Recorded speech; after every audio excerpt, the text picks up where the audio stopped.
Hi guys, welcome back to my YouTube channel. This is the next tactics video for doubles and mixed doubles, and today's focus is going to be defense. Once again, I'm happy to have the support of Tobi and Wadenka, and you can also find our video on offensive strategy on his YouTube channel, and I'll have the link for that in the description.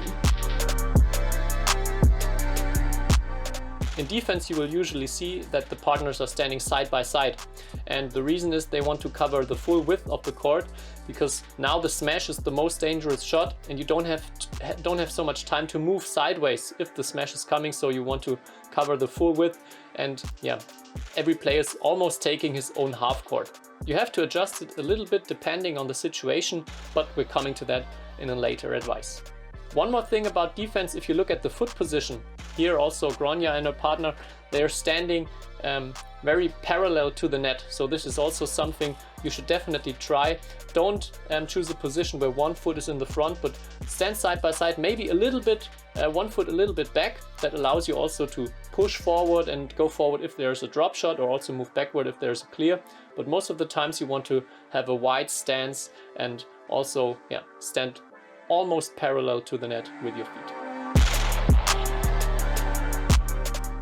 So in doubles defense, you have the long defense, the driving flat and hard defense, and block defense.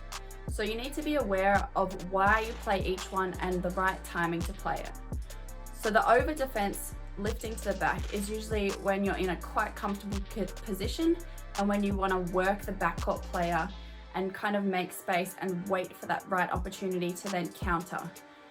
So a counter is when you're gonna come in and try and change the pace of the rally by either going hard and moving forward and hitting a more aggressive attacking shot, or else you want to block and come in and get that lift. So when you do both of these things, it's important that you really are alert and following up on the next shot. So when you play a fast drive, obviously it's going to be going there faster, so it's going to be coming back quickly. So when you do this, you really want the shuttle to be going down or be flat, because if it's going up and it's fast, they're going to be able to intercept quickly and bring it back down quickly to you. It's also important to try and find the gaps. So usually when they are attacking you, the front court person will often be standing straight to them, depending on where the back person is. So you want to really be able to have those options to go cross court or to drive it quickly past the front court person and make that back person run side to side and be a bit under pressure so that they can't hit it down and they're taking it a bit lower, and where they have to go up or block it, and then you can come in and take the net.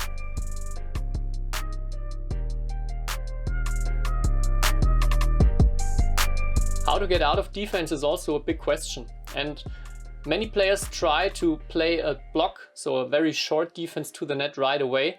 But if the opponents are clever and also the front court player is waiting for that one, you don't get out of defense. You will probably only get in more troubles here. So I can only recommend you to play the first defense always with more tempo and then be ready, because with those fast defense, with those counter defenses, you will create holes on court. A classic combination is playing a fast straight defense and then be ready to put the next shot cross court, because there will always be a hole if you played a good defense before, and that will give you in many cases a chance to get out of defense, or get maybe sometimes even a point and get your opponents in really big trouble.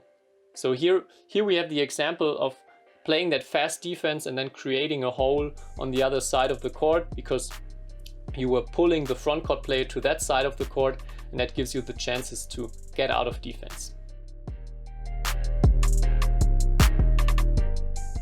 So as a doubles pair, it's really important to have an understanding about when somebody blocks, who will go in.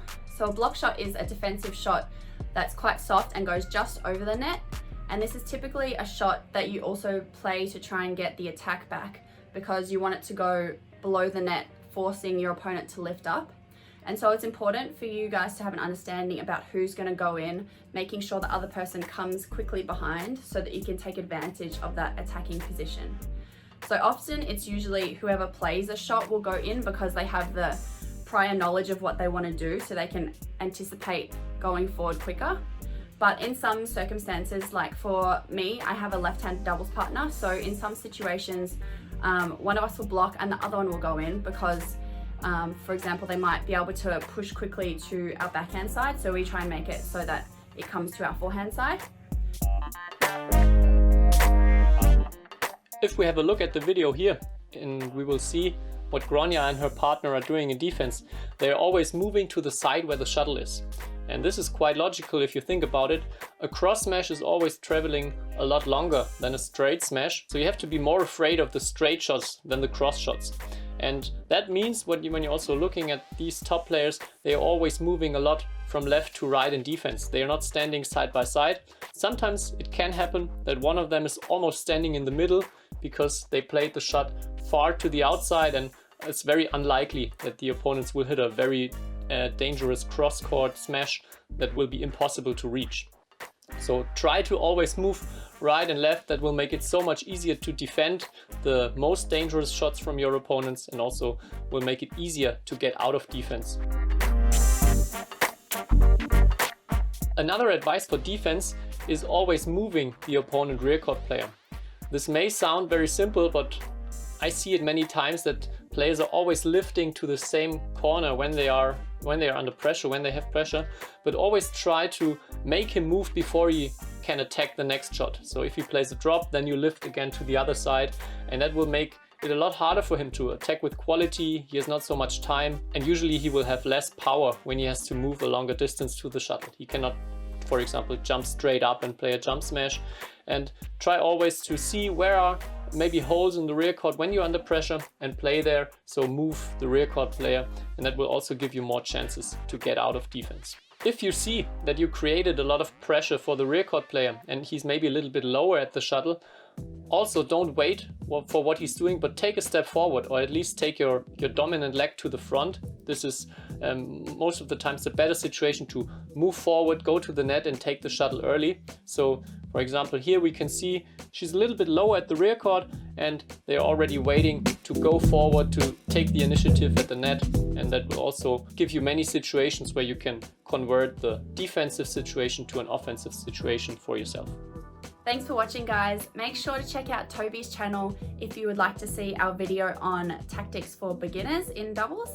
And let me know if you enjoyed this video and this kind of tutorial badminton kind of video, and I can be sure to do more of these in the future.